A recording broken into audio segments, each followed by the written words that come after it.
essentially what that did is it just, I think overall it gave me this deep care and sense of like the value of life in general for other people, Mm. and also a deep care for my life and the time that I had on this planet. And so what that did is it inspired so much change in my life. And then in turn, that created this fire that cared so deeply about other people and the quality of their life while they're on this planet for a limited amount of time. Mm. That fuels forward all of my work. Because what I think about often is I think about the version of me before I found my life coach and what would have happened to my life if I never found those tools, if I never found her, if I never, and like, to me, the cost of that is everything. And when I think about how like I could be that person for so many humans, it fires me up, and it brings that like heart into it. How are entrepreneurs like us daring bravely to build a stage, ditch the sweatpants, and step up to the mic? How do we create our own transformative events so we can get our message out into the world in a bigger way that's not only profitable, but it's actually something we can be proud of? That's the question. And the answers are inside this podcast. My name is Sarah Pfeiffer. Welcome to Green Room Central. Today I brought into Green Room Central Studios Lindsey Mango, life and business coach and CEO. She's host of the Life Coach Hotline podcast. Lindsey guides entrepreneurs to achieve their dreams and live with purpose. Lindsey, welcome to Green Room Central Studios. Say hello to Lynchpin Nation. Hi, Lynchpin Nation. I am so excited to be here. Lindsey, I am so looking forward to this conversation. I always do a lot of prep before I do interviews, and I asked you on because I follow Chris Harder, and I had seen your interview with him pop up, and I was absolutely captivated by the way you coached him and how you got to breakthroughs, and it was like scroll stopping for me. And then as I dove into more of your episodes, as I did my research for this conversation, I kept falling more and more in love with how you think and how you coach, and all the similarities between us, between being moms and entrepreneurs and the whole Midwesterner thing and digging food and breath work and movement. And so all that to say, I'm excited Yay! to have you my here. Gosh, me too. Yeah. So I thought we'd start by having a little fun and asking you to share a story. Okay. So the whole premise for this show is around my belief that being in the room is everything. And a little backstory for you. So just a little bit over 6 years ago, I stepped into my first personal development seminar. It was 4 days, and it changed my life. Within less than 11 months of being in that room, I had left the Midwest where I'd been my entire life and moved to the Pacific Northwest, sold our house, moved our family, left a 16-year corporate career, started my own business, got out of like a decade and a half worth of debt. Wow. I mean, it's just massive shift. That's awesome.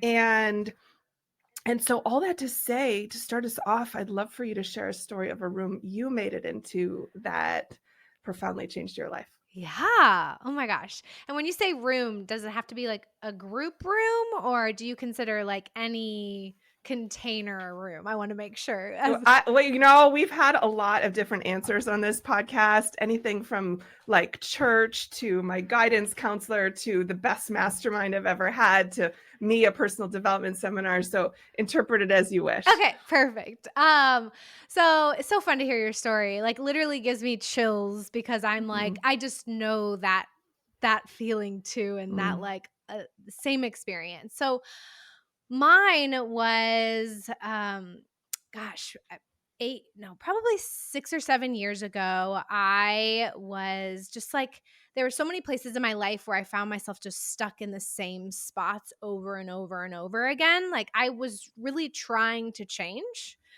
I think that's kind of an interesting take because I think sometimes people are like stuck in inaction. Whereas for me, it was like, I really was like doing stuff and working hard and trying. And yet I found myself just like stuck in the same spots, like same patterns, same different different results, but similar feelings. Like it was just more of the same. And I went to a networking event for my corporate job. I had at that time I was in network marketing and just dabbling in personal growth. And then I meet this girl at this event, and she says she's a life coach.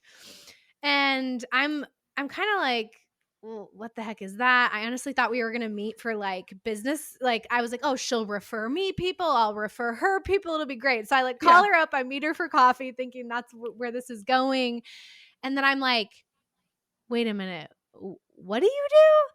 And so she tells me and like explains it. And then I just like pour my heart and soul out to her and Oh. yeah, and just tell her like my dreams and these feelings that I have that I meant for a much bigger life, but I didn't know how to get there and all these things. Mm. And I mean, I'm sure she said so many things, but all I really needed was for someone, which was her, to look at me and be like, yeah, you could totally have that and do that. And I walked out of that coffee meeting and I was like, I'm hiring her. And I did. Mm. And similar to your experience, I like 3 months into just working together and working on my life and learning all of these mindset tools, my life Yeah. just drastically changed. And then I started a business and replaced my corporate salary in 6 months and changed my relation. I mean, just same type of thing as you. It was like everything was just like Yeah. boom, boom, boom, boom, boom. And that changed the trajectory of my entire life. Mm. Wow. Yeah. It's so weird. Having a corporate background, I'm sure you get it. Like there's just these blinders on that there's even this other world out there where, people aspire to grow personally and not just professionally. Uh, I feel like that was how it was for me. It was like all these people on this professional track of like moving onward and upward, and but no Totally. one talking about this deep work that is required in order to make that move. I Yeah. totally agree. I feel like it's a little bubble. I feel like our worlds are a little bubble and the environment we're in and the people we're surrounded by and Mm, all of that just reflect that. And mm, until you get out of that or see outside of that, it's really hard to see anything yeah. different. Yeah. It's kind of like how I curate my feed. So I used to, you know, I don't know, a decade ago have like a Facebook, and I would scroll and like it would be all family and friends, and and now on Instagram my feed of who I follow is so precisely curated that they are Yes. people who have like achieved what I want to achieve and like think the way I want to think, and like behave, act, like, exercise the way I want to exercise, all the things, right? And it's like curating that room, because curating the bubble, like Yeah, you shared. totally. Um, so continuing in that vein of events, since this podcast is all about events and entrepreneurship, let's talk about events for a bit. So I've been producing events for over 20 years, and it wasn't until I got into that room that I shared with you, that personal development seminar, happened to be a Brenda Burchard event, and where I was like, wait, people pay with their own money to go to events, and like they enjoy being there, and they're surrounded by like-minded, like growth-minded people. It really did like, crack my mind open, mind blown to be in a room like that. I had previously been in corporate, so planning events where people had to, like, it was for free. They had to go. They didn't want to be there. It was mind blowing. And so I'm curious, how have events played a role in your growth, not only as you as a human, but as a coach, Yeah. perhaps even in your business? Yeah. So in so many ways, I think I've been in many different masterminds that have like in-person events connected to Mm, them. I have yeah. been to like what I would call like VIP events where they're like very intimate, just like a couple of people. I've been to retreats. I mean, I've been to so many different things. And when it comes to my business, I do like some retreats and some events like that. And oh my gosh, I I can't even begin to explain the impact of them because I think that it's like it takes you out of your life. It takes you out of the treadmill of life and it puts you in a completely different energy, a completely different space where Mm, you can't be anything but present to what's going on around you and to yeah. the possibilities that are available to you and to the other humans that are there, to open your mind to possibilities you didn't even know existed. Um, and they challenge you, right? To like be Mm. uncomfortable, share things in front of others that you may never have shared, Yes. in the past. So, I mean, I think the dynamic of in-person things and events is just, I don't think there's anything like it. I mean, as much as like most of the stuff I do is virtual and all of that, I just know that whenever I have an in-person element with my clients and students, and when I go to Yes. them, it changes the entire dynamic of the work we're doing. Mm. I couldn't agree more. I feel the same. Let's shift gears a little bit and talk about how you help your clients. I want to start in gratitude. So, what brings you the most gratitude when it comes to coaching your clients? Like, let's take for example your ABA Life membership. Yeah. Um, oh my gosh, I think I've been really relishing in this lately. Like I just feel so deeply grateful and honored to be to get to be the person in their life that breathes life into their dreams, that helps them see Mhm. themselves in a completely different way. Like I I feel like sometimes it's like there's some work that people teach or do around, like being like, yeah, of course, like people come to me and all of that. And I believe in that as well. But then I think there's this other element of like every single human that comes into my space. I know what that feels like to invest money and to partner with somebody. And I just feel so honored that I get to be that person for my students and get to watch them in real time change the way they see themselves in their life. It's like I get to be a part of a miracle, and I can't imagine a more impactful and just like thing that I could be grateful for. Yes. Yeah. It it's almost I don't know why I just thought of this. It is almost like being a doctor who gets to bring babies into the world. Like your Right? your job is joy. Like your job is creating miracles, and what a So blessing. true. Yes, I love that. Mm, yeah. Well, let's talk about celebration since you do have so much to be grateful for and like all these miracles that you are kicking off in people's lives. I want to talk about how you celebrate. So I'm currently reading The Gap and the Gain, and because I really noticed that I sit in the gap. I sit in the looking forward towards what I am going after and how I'm not there yet. And instead forgetting all of the accomplishments that have come along the way. And we have this family dinner table tradition where we share things we're grateful for. We share something that we learned that day, and then we share something we're proud I of. love that. And in that spirit, I'd love for you to share with us like a recent accomplishment that you're particularly proud of, and then how do you celebrate? It's definitely something I want to get better at.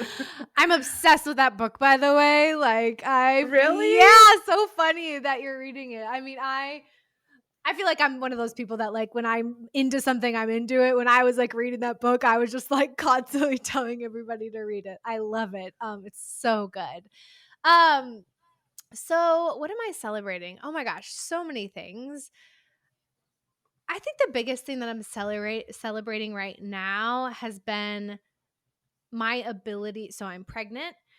I have a daughter. Congratulations. Thank you. And I'm running and growing my business, and so there's a lot of different pieces, a lot of different hats I'm wearing. So I think I feel my biggest accomplishments is not that I do that perfectly by any means, but I feel like I'm handling that in a very powerful way where I'm like truly checking in with myself and know like when I want to stop working and spend time with my daughter, and then on the flip side, when I want to be working and like following through on that and just like trusting kind of the ebbs and flows of my business and trusting when I'm exhausted and I need rest and take care of myself. I Yes. feel like um I think that can be really challenging, and I think I am doing a pretty awesome job of that. And I think alongside that, just I'm celebrating, I feel like I'm heading into a huge kind of up level of like business maturity and seeing my business in a kind of a different way than I ever have. And I think it's uncomfortable, but I feel like I'm like really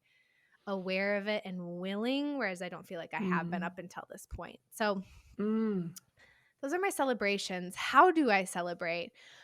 I'm huge on celebrating, because just like you, I'm a human and our brains love to focus on what we are trying to accomplish and what we haven't done yet. And so, um, one thing I love to do is spend time like literally writing down everything that I'm celebrating. Mm. I don't do it daily, but I work to do it pretty consistently throughout the week.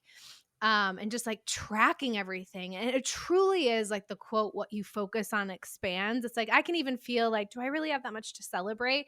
But when I take conscious and intentional time to write it down, to look, to like see what clients are getting results and what's happening and how much money did we bring in this week, it's like it just starts popping up everywhere. And so for me, it's more about just taking conscious, intentional time to be aware of Mm. it and relish in that and feel the Okay. feelings of celebration when I'm doing that. Mm.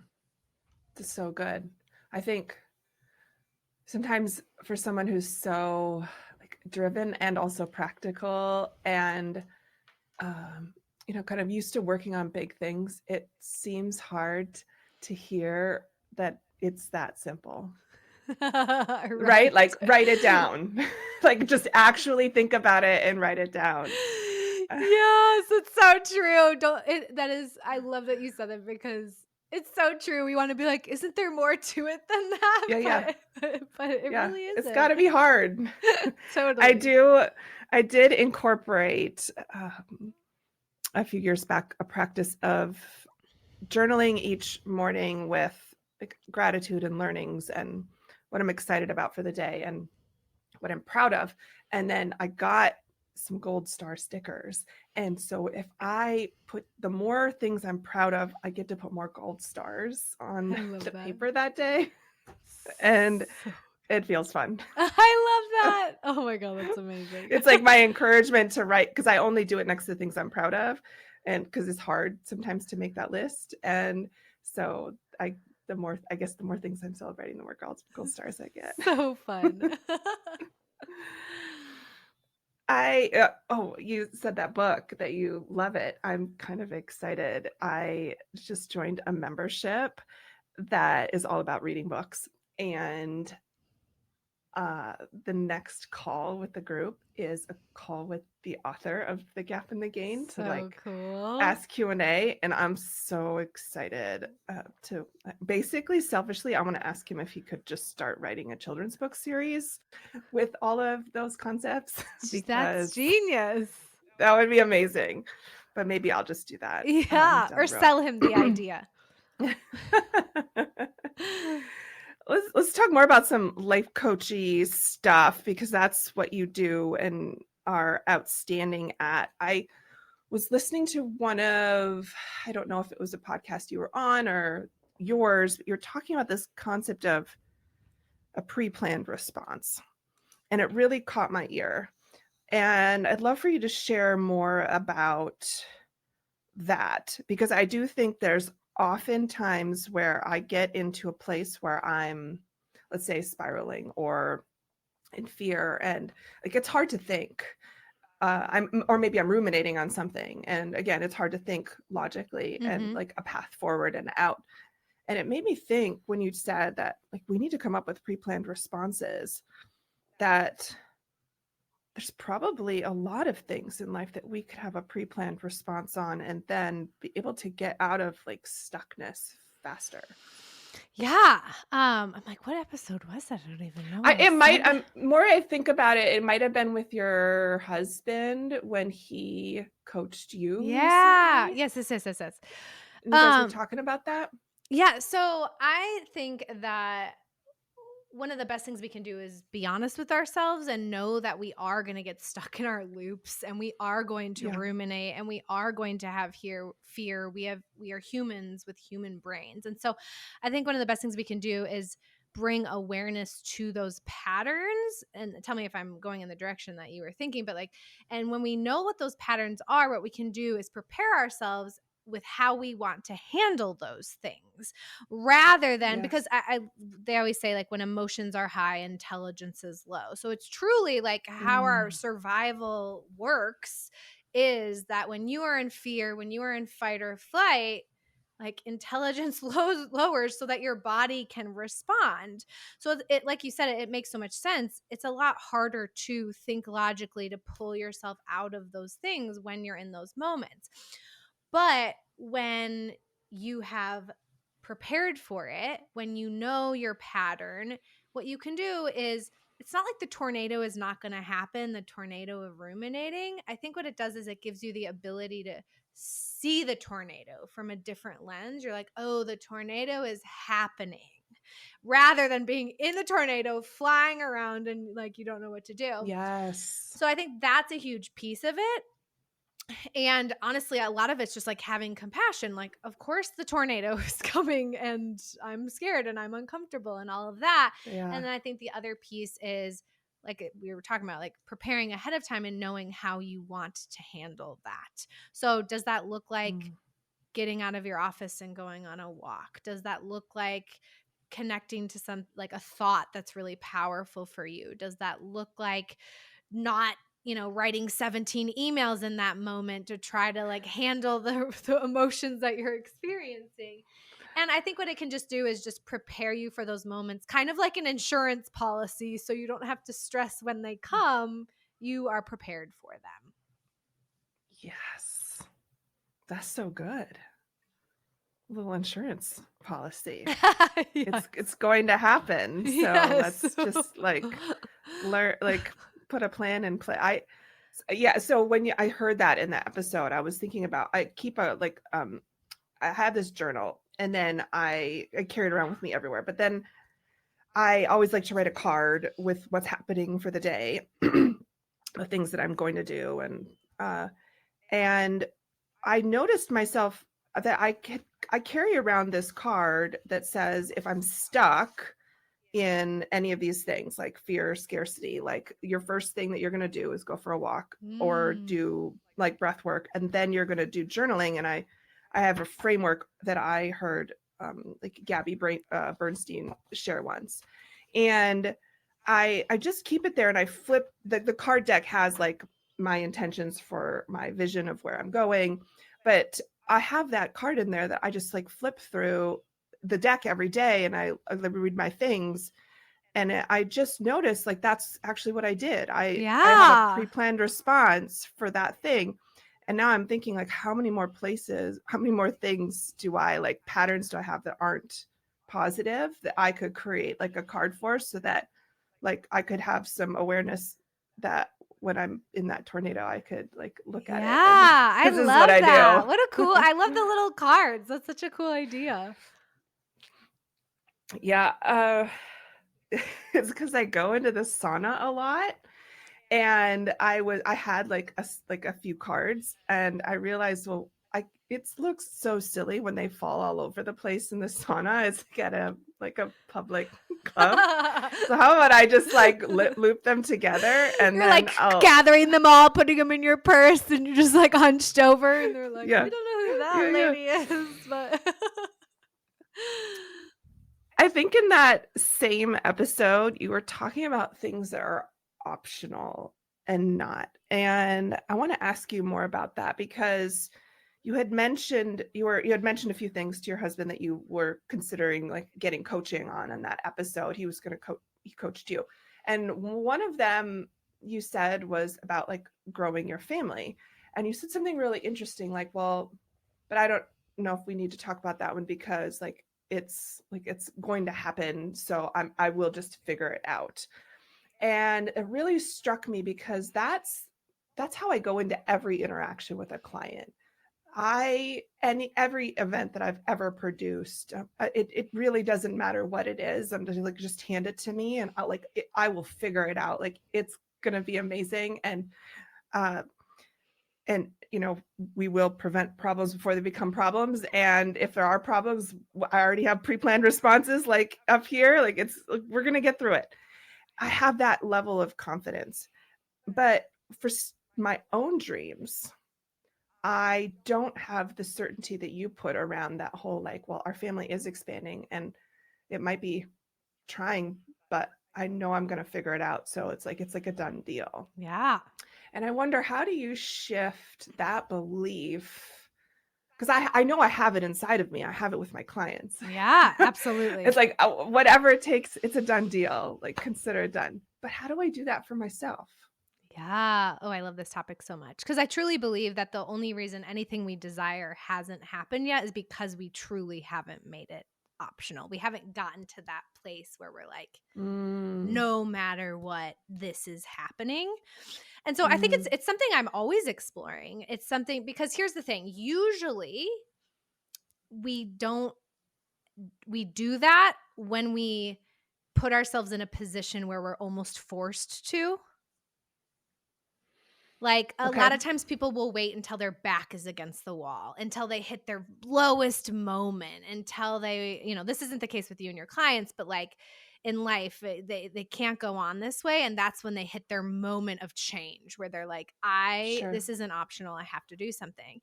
I think that it becomes a little bit more challenging as you up level in life, and life's pretty good, to hit that same moment of this isn't optional. This is actually where you see a lot Mm, of people sabotage themselves to get to a place where their back is against the wall to motivate that change. But that's obviously not mm, ideal. So, right. the biggest thing for me is that I explore it. Like, first of all, I'm aware of it. I'm like, okay, I can see that I'm not making this thing optional and getting curious around why.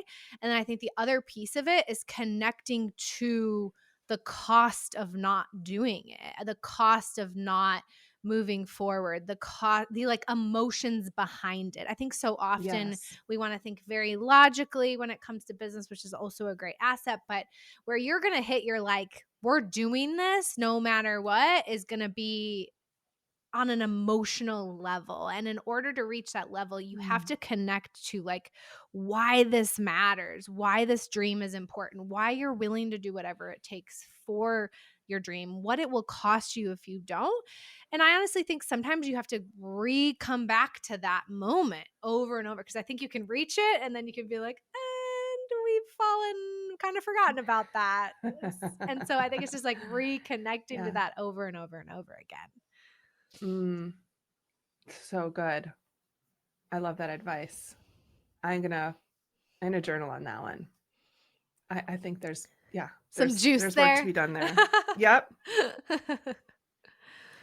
So I recently read this book. I just had a guest on, Evan Carmichael, and I read one of his books in prep. It's called, um, which one was it? It wasn't his momentum book. It was his book about belief. And he has this exercise where super simple. You just answer questions like, who was your favorite teacher when you were in grade school and why? And um, what do you love about how your parents raised you and why? What's your favorite movie? Why? Just 5 super simple questions like that. And it reveals kind of your purpose in life. And for me, what came out was caring. Like, that I just have this deep sense of wanting to care for those around me. And then it revealed to me that every time I'm out of alignment with that, where I feel like people aren't caring for themselves or caring about the outcome, like, that's what kind of gets under my skin, when I sense people don't care. And one of the episodes I listened to of your podcast, you were talking about, and maybe it was that same one, where you were talking about this bittersweet book and how it had just, you care so much and so deeply about kind of life in the world. And I feel like, since we're so aligned on that, I love to explore that vein a little bit of, like, how does that sense of like deep caring for others, like, manifest it in your coaching practice and in your personal life? Yeah.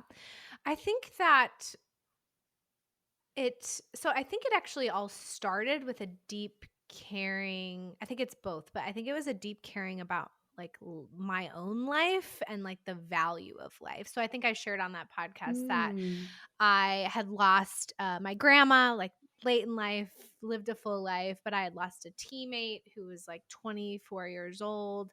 And I think that really like that just struck me in a way where I feel like I really came face to face with like life isn't forever, and it also might mm, not be like when I'm 90 years old. And so I'll tie that back, but essentially what that did is it just, I think overall it gave me this deep care and sense of like the value of life in general for other people, mm, and also a deep care for my life and the time that I had on this planet. And so what that did is it inspired so much change in my life. And then in turn, that created this fire that cared so deeply about other people and the quality of their life while they're on this planet for a limited amount of time. mm, That fuels forward all of my work. Because what I think about often is I think about the version of me before I found my life coach and what would have happened to my life if I never found those tools, if I never found her, if I never, and like, to me, the cost of that is everything. And when I think about how like I could be that person for so many humans, it fires me up, and it brings that like heart into it. I think it shows up in how I coach my clients. I think it's why I'm willing to do uncomfortable things. I mean, I think it's kind of carried through so many different aspects. yeah, I'm hearing a value, like a deep sense of like value of what we have, and I'm also hearing an awareness of opportunity cost. Yes. Mm, 100%. I think one of my favorite like quotes, I was an athlete my whole life, and they always talk about like, you know, leave it all out on the field. Like whatever you do, whether you win or mm, lose, like blood, sweat, and tears, leave everything you have, and you can walk away with your, like, it makes me teary eyed just to talk about it, but like you can walk away proud. yeah. And I think I started to apply that to life. Mm, And I thought at the end of my life, I want to know that I left it all out on the field. And I'm sure I'll have goals even when I'm 90 that I hadn't achieved yet. But if I know I did that, I will walk away proud. And then I think that matters for all of the people that I help too. mm. Uh, I'm feeling a little teary right now because my grandmother passed away last week, and Oh, I'm so sorry. uh, I'm actually getting on a plane uh, tomorrow to go to her funeral, and I I sat in a lot of tears this week, and I keep coming back to well what you just said about how like and she died at almost 99, and she just lived like a totally full life, like So left it all on the cool. table, like I just very I don't have any like regrets for her, and I don't have any like I just only have joy because I got the sense she just lived out what she wanted to live out, So cool. and that feels good. I also feel like I feel it's like extra hard this loss because she emulates my sense of like why I'm here on earth, which is caring. And she just, there's that. Is it the Maya Angelou quote that's like, they'll forget what you did, but not how you made them feel. Like Mm. that's my grandmother. Like I just got the sense I was always welcome and that she always Mm. cared. That Ah, that's so we were special. together, and with all the special things that she did, and just like the presence that she held for us. Wow. So That's yeah. awesome. I'm so sorry for your loss. Thank you. Thank you. I I want to talk about parenting for a moment. So we're both parents, Mhm. and I think a lot about doing a really good job of raising my daughter. I think it's probably my like high I think of values. I have a hierarchy, and like just family, but specifically doing a good job for her is just so very, very high up for me. And then this new lens of entrepreneurship over the past 6, 7 years now has really made me think specifically about what lessons I want to impart on her. And I think about things like teaching her how that an awareness, and also how to create wealth outside of the traditional 9 to 5 job system. It may not be for her, but I want her to have an awareness Totally. that it's there. I want her to have, I want to have awareness of how to grow wealth. Um, I want her to have a strong sense of self-awareness and self-compassion. Like I don't think there's anything more important than emotional Yeah. intelligence. And if you asked me that question before I found out about entrepreneurship, I wouldn't have had any of those answers. That's And, so and cool. I, so I'm wondering, what lessons are you working to impart on your daughter? I know she's still young, and your baby boy that's on the way. What do you think about? Oh my gosh. I agree. I feel like it's something I think about so often. I think my husband probably gets annoyed with me because I'm like, do you think if we, like I'm just always like playing out things in my mind. And I mean, I think all of those things. I think the biggest thing that I want to impart on her is that a couple things. I think the first one is compassion. Mm, And like space for her emotions. I think mm, that is something I've had to learn as an adult, mm. and I just want her to have the capacity to hold her emotions and not make them a problem, and allow them and process them and have Yes. compassion for her humanness. Mm, Um and along with that, on the flip side, I want her to have the belief that absolutely anything she could ever dream of that's possible for her life is possible, is something that she can do, is something that she has inside of her, everything that she needs to create. For me, that would just feel, and whether that's like same whether that's entrepreneurship, whether that's she wants to go be an accountant or whatever, like yeah.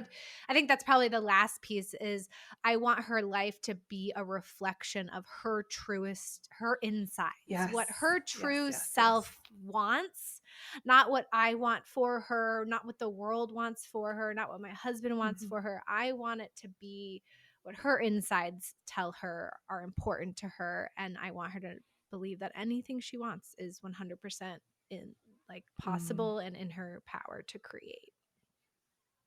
that's beautiful. I love that.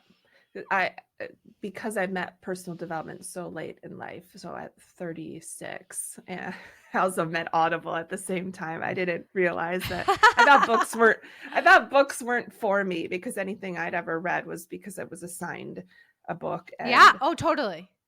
it in school, and it didn't nothing, or in church, it didn't ever land for me.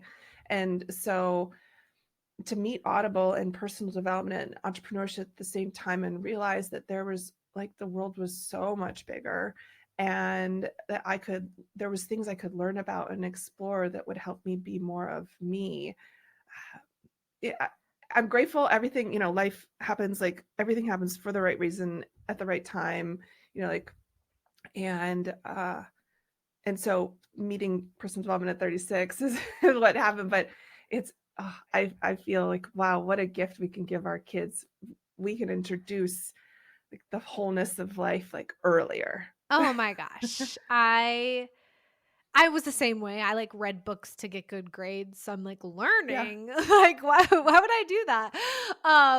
But yeah, I love the quote, like our parents, what is it? Our parents' floor, or I'm sorry, ceiling becomes our floor, and our floor, or Mm. whatever. Like our floor Yep. becomes our kids' floor. And I just love to think about that, because I think with the work we're doing on ourselves and the work that we're imparting on our kids, I'm like, Yeah. gosh, can you imagine having this from like the time you're a kid on? Like, it just makes me feel so excited for the possibilities for their lives. Like, it's just so cool. Yeah. I'm totally excited too.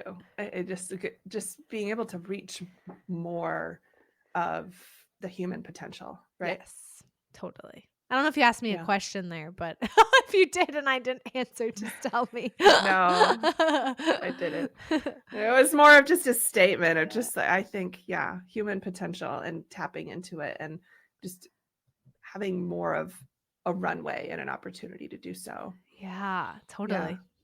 But I think, if you have a big background in being an athlete, you are probably exposed to more concepts than most, because I think the longer you make it in as like playing the sports, the more awareness you have to have on stuff Yeah, that makes you a so more optimal human.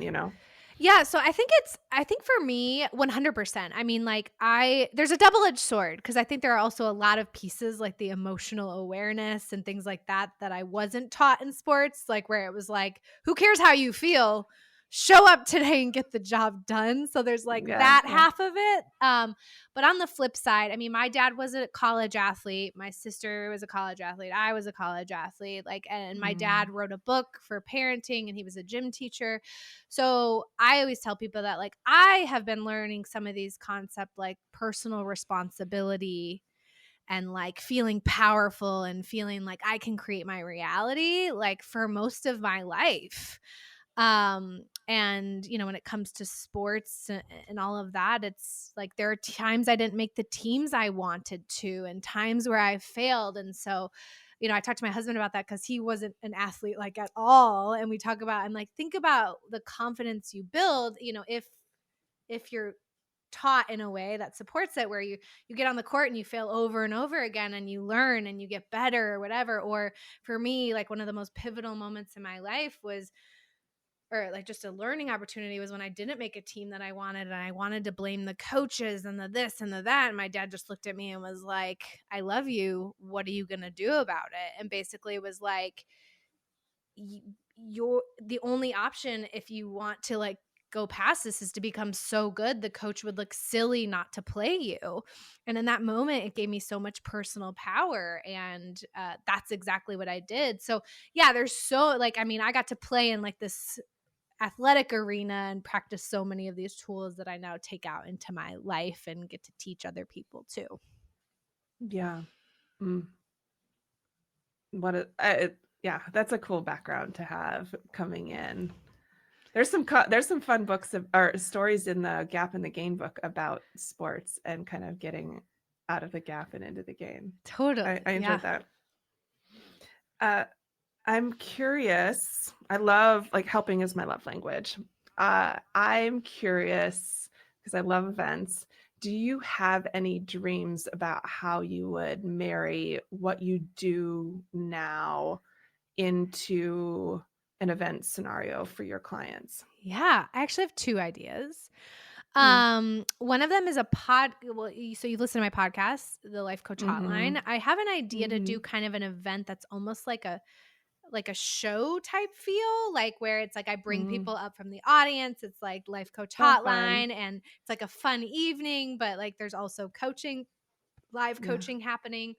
So there's that, and then on the other side, I have my membership, and I have dreams of like doing like almost like a birthday party for the membership every year, where it's just like this Oh, big fun event and like great conversations, like birthday cake, like just lots of fun things and a cool, celebration. yeah, essentially, and then just like maybe some speakers and like I don't know, I haven't thought like a ton about it, but I definitely like see it going there at some point. So Mm.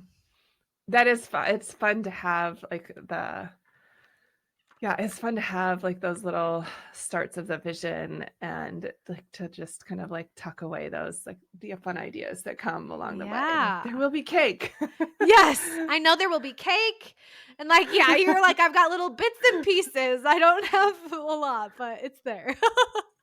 Yeah, yeah. I always coach to have people like tuck that stuff away in some sort of file, because we never know like when we're going to get the downloads of like all of the good ideas for like the fun things that we're going to incorporate, and I like how love we're going to that. really translate our brand into like that live experience of our brand. And Yeah. stuff like cake is I love that. it's so fun. It's so fun.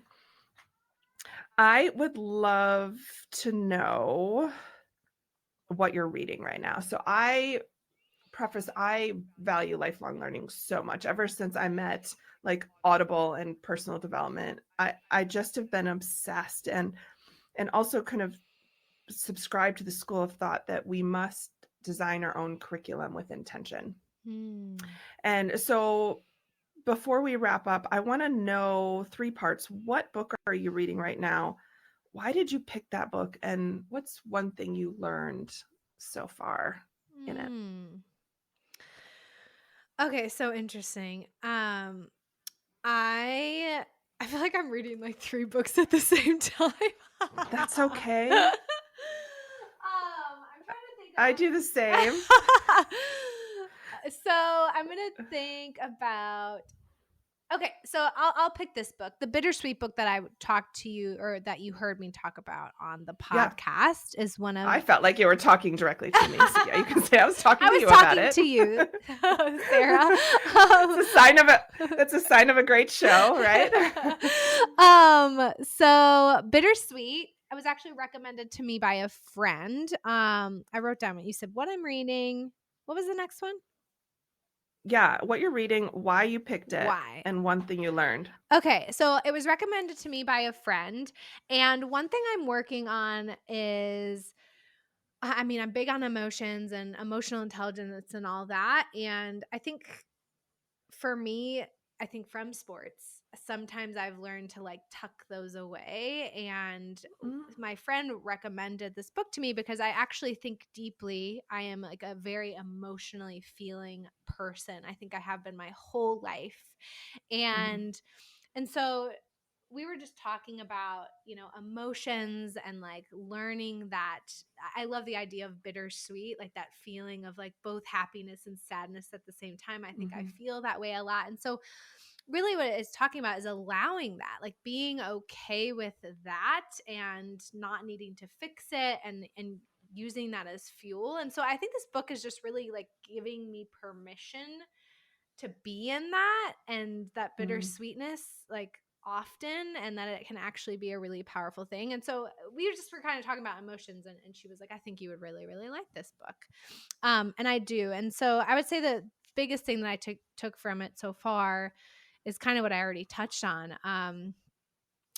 I think some of our most powerful fuel can be those emotions that feel like bruises, like where like your heart feels mm, like um, sensitive, and that by turning away from them, we turn away from so much of like our power and meaning and our connection to being human. And so I feel like it's really allowing me to get in touch with that and allow that so mm. much more. Because that's probably one of your superpowers as a coach, right? Yes. Yes. Oh, Yeah. totally. It's understanding the duality. And I think that's also my fuel. Like I said, I think it's like the duality of like life is short, and and and the sadness and the happiness of that, like simultaneously. Mm, mm. Gosh, that's so good. What else are you reading? You said you've got three. What's the other one? You Should Talk to Someone.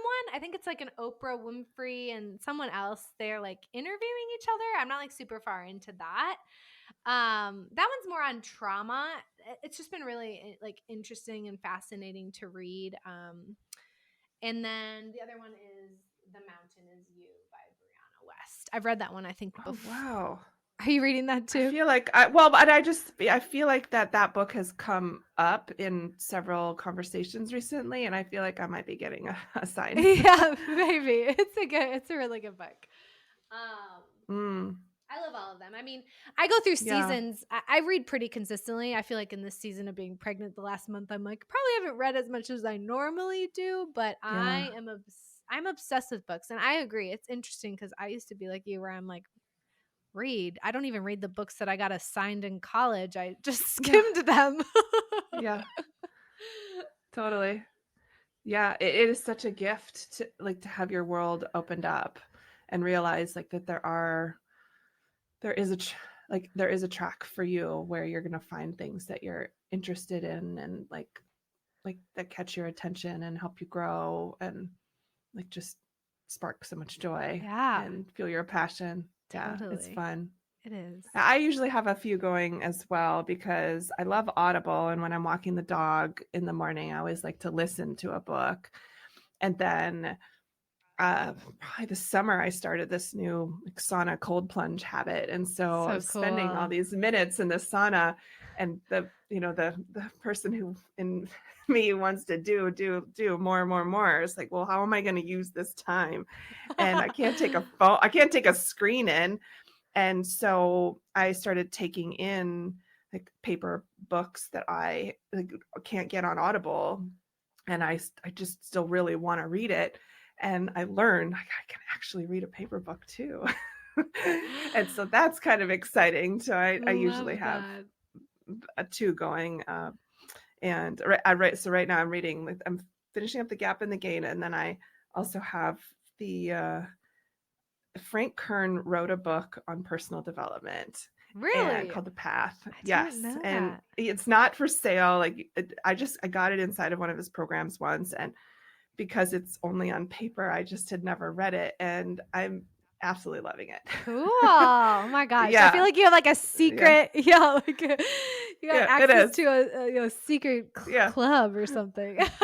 Yeah, I'm gonna have to reach out afterwards and tell him how much I love it and that he needs to actually publish the book. It would be nice for the rest of us. Yeah, yeah.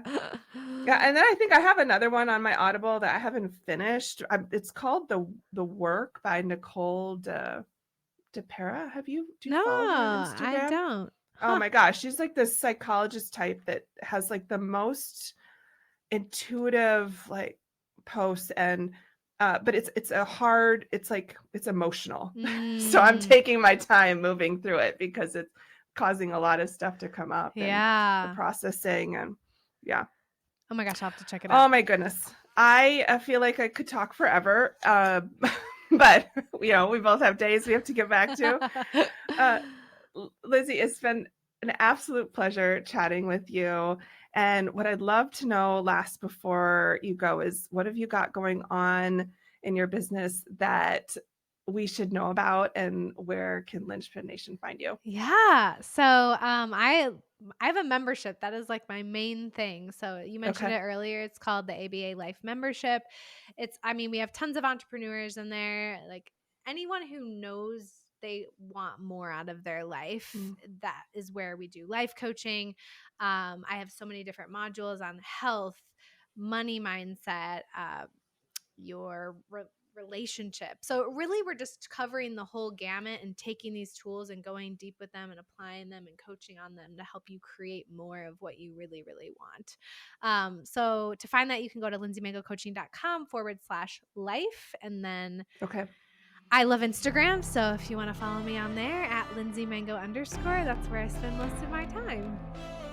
Oh, yay. Okay. I will link all that up in the show notes. Awesome. And thank you again. This has been an absolute pleasure. Thank you so much. I have enjoyed this so much. Thank you for listening to the Green Room Central podcast. If you loved this episode, then please take a screenshot on your phone and post it to Instagram, and be sure to tag @SarahPfeiffer and let me know why you liked it and what you'd like to hear, or who you'd like to hear from in the future. That'll help me know what to create for you. Also, if scaling events in your business sounds like something you want to tackle this year and you need a coach, let's connect to see if one-on-one coaching is for you. Just go to greenroomcentral.com. You and I can work together one-on-one throughout the course of the year and dive deep into the inner workings of your events and business. You'll receive mentorship, personalized feedback, and customized guidance to define your goals and achieve your next level of success.